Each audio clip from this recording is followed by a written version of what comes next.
guys, it's Kariella and I'm back with another video.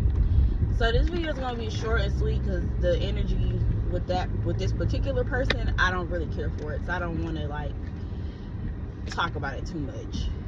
But we all have a blue face in our life, whether it's somebody we dated, whether it's a cousin, uncle, brother.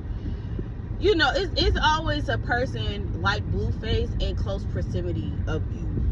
And you might not think, like, they might not be super close to you, but you know someone who acts that way. And what I can say about the whole situation with Krishan, Blueface, and Jaden, because I've been seeing it a lot in the Nevaeh character.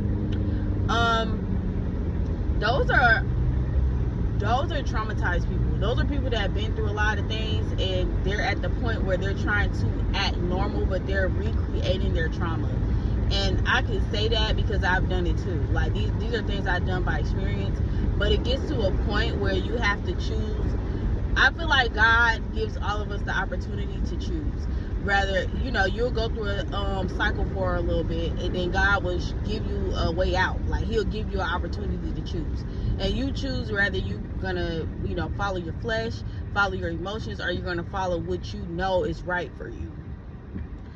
And I can honestly say, eventually you become the person that hurt you when you choose not to heal from it, and you choose not to separate yourself from that person.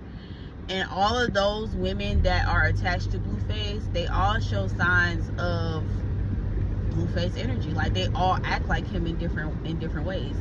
So I think that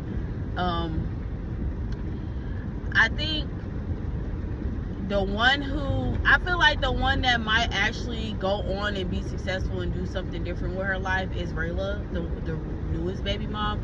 And that's only because she's not fighting to be a part of something so toxic and so draining, which we don't know what goes on with them behind the scenes.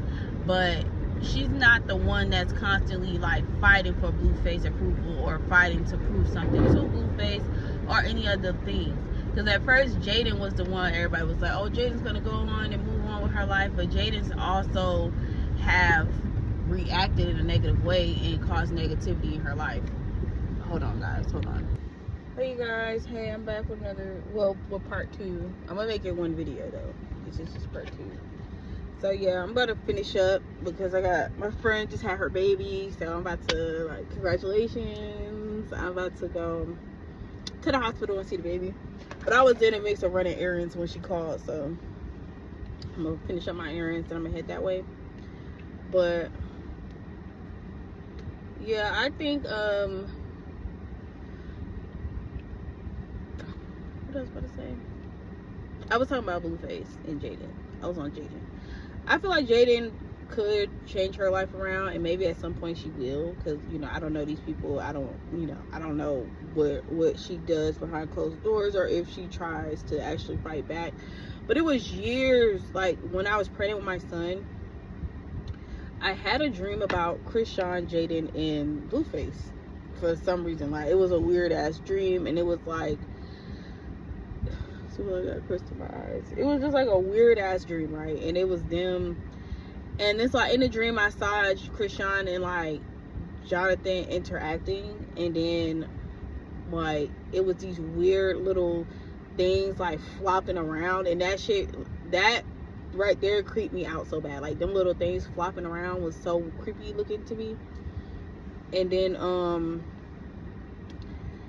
after that I saw them in the living room. No, they were in like a kitchen dynamic, and they were all three of them were just dancing. Like, they were just like, I don't know, they were doing like the weird, like, back in the day, I don't know, bro. I sound so strange just saying this, but they were like dancing. So yeah, I was just like, okay, you know, I didn't really think much about that dream until recently with all this stuff happening with Blueface and them. And I was just kind of like, what if that dream was just basically the universe way of telling me like their cycle was going to keep going on and on, but for some reason I was in a frequency where I picked up on their cycle, and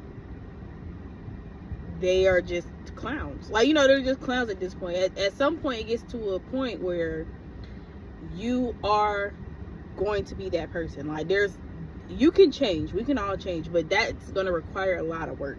And to change yourself, like to truly change yourself and become a better version of yourself, requires a lot of work. Coming from me, a person that relapsed and, you know, did not relapse like on drugs or anything, but like relapse as far as going back to old ways and things like that. And then it got to a point where God, I mean, it wasn't like he physically set me down, but it was like a sit down talk with me. Like, it was just like, it felt like when your parent come and they be like, you don't change this behavior, I'm gonna have to let you out into the wild and fend for yourself. And when God had that sit down with me, I was just like, I don't want to be far away from God, you know. Like, I that's all I kept thinking. Like, I was just like, oh my God, like, I don't want to ruin my life, you know. I don't want to ruin it where I can't fix it. And I felt like at the time I was doing things that was messing up my life. But every time I would get off track, God would send things, my ancestors, everybody, it felt like everybody would like team up to get me back on track. And rather it was a easy back on track, or it was a painful, like it was like a, you know, like crazy. And when I had my son, I was getting off track once again, because I was working a job, I was doing my 9-to-5 thing, and then mentally, like, I felt like I could make money so much faster just doing something else, like, you know, dancing, because that's what I used to do.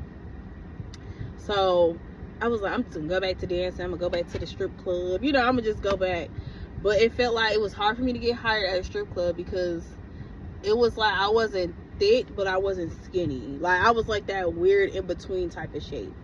So it was just kind of like, it felt like it was hard for me to get hired at a club, because I wasn't a BBL, but I wasn't skinny. So it was like the natural body, and then I wasn't working out all the time. So it was just kind of like the natural body just probably wasn't T enough for them, or it wasn't even that it wasn't T enough for them. I think that God was just trying to redirect me.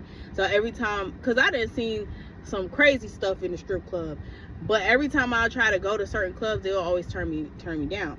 Or I would go, and then it would be other clubs I didn't really want to work at, but then the main clubs I want to go to, where I could get jobs at, that you would feel like, oh, this is about to change my life. You will hear all these bad things about them and stuff like that. And it was like, I was thinking about getting a job at KOD, because KOD, but then they take your money. So it's just kind of like you always end up basically freelancing as a dancer. And I went back to freelancing, basically, like finding like parties, doing bookings, stuff like that. And I was just starting to make money. Like, I was bringing in that bankroll once again, because I know how to maneuver. I knew how to maneuver as a dancer, so I knew how to bring in that money. And I had just got a car note, because I went from having my cash card to a car note. So I was like, I need to make this money, blase, and then I was making money. I was doing what I was doing, and then I got pregnant with my son. And I was so fucking pissed. I was so pissed, because I was just like, what? Pregnant? And then my friend had just put me onto this job working at the stadium doing security. So I was literally just getting like, it's like I was dancing, but I always had a job while I was dancing. So I was just starting to get money saved. I was like, okay, we're gonna save. I think I had like $1,000 in my savings, and I was like, okay, we're gonna go from here, and we're gonna start saving money. We're gonna pay my car note, because my car note was on like $500, and then we're gonna go to the next level, and we're gonna get our own place. Every time I'm at that level, and I always make a plan, the plan never goes as planned, because then I end up getting pregnant. Baby daddy left me for dead.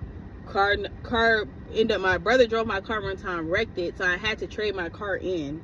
Got a higher car note, higher car insurance, higher bills, and I had a new child, and I still survived everything. But I was willing to sacrifice that gratification of chasing after a man, trying to make this man be what I want him to be, even though he wasn't. And God was showing me the path I was supposed to be on. He was already showing me, like, you need to go that way, not this way. And I was just kind of like, damn, but I know how to go this way. You know, like, I know how to maneuver in this path. I know how to do what I need to do going this way. But are you going to trust God, or are you going to go that way? And I feel like a lot of them people interacting with Blueface have an issue with trusting God, which I'm pretty sure that's probably Blueface's problem too. But hold that thought because I'm getting another phone call. Hold on.